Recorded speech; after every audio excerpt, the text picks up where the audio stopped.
The other program is the Natural Gas and Water Access Program, and I'm going to try to focus in on this and how it relates to Rose Valley Lake. We've got a number of high hazard dams, unsafe high hazard dams around the state, and I'll talk a little bit about those and give you some idea of how Rose Valley fits that picture. We've got a number of other properties that have natural gas deposits underneath the lakes. One of the things that one of the questions we were asked is that we've got gas companies coming to us knowing that we own and manage the gas underneath our properties for you, the anglers and boaters in the Commonwealth, and they wanted to know whether we would give them permission to drill under our properties horizontally and recover the value of the gas, or whether we wanted them to go around us and take the gas from our neighbors, but avoid our gas deposits that are underneath our properties.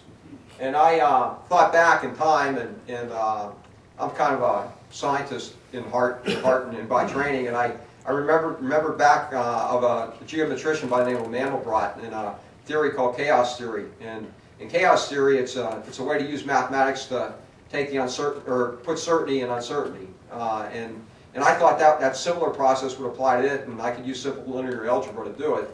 So what I did was I constructed a formula called Arway's equation for governmental decision making. And basically what it does is it balances out the pros and cons of what we had to do to make the decision. We had to look at the social factors, which is why we're here tonight. We had to look at the political factors. We had to look at the economic factors. We had to look at the science. We had to look at another unknown variable, and I called it WWRD, and that would be what would Ralph do. And Ralph Abel was a former director of the Fish and Boat Commission, and he's kind of like my conscience in this position. I always think back about what would Ralph do if he were in this position to make this decision.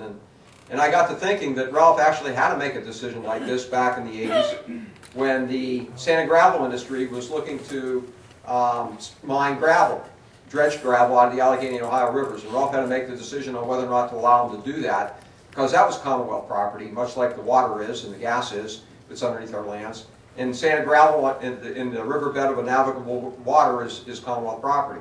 Ralph made a decision to do it. The legislature passed a law, and the Fish Commission at the time got over $1 million a year together with DEP for the royalty value of that sand and gravel. And with that, I thought that we have a fiduciary responsibility, and I cannot let industry take our gas from the people.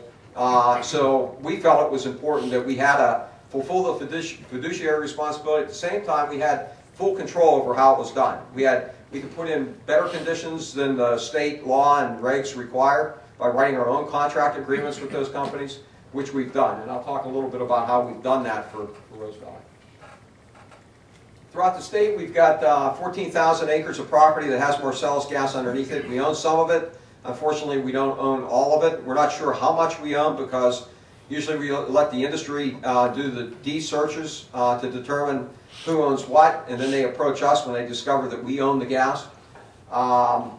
We've got a property, Hunter's Lake. Some of you are probably familiar with Hunter's Lake over in Sullivan County. It's our largest property. Unfortunately, we don't own the gas on Sullivan at the lake. And we're going to have a company that, we're going to be a surface owner, much like the Forest Service with the Allegheny National Forest, or those of you that may own the surface but not the mineral or gas rights. And we're going to have to work with that company to make sure that the well is located in the proper place on our property, but we really can't control where it's put. With Rose Valley, we can. We do own the gas rights, and we've made the conscious decision to say we will not enter into any developmental leases where the gas wells are on our property. They're going to all be off our property, and the horizontal wells can go under our property, but there won't be any surface disturbance. We have 40 impoundments within the Marcellus region, and overall we have about 43,000 acres statewide. As I said,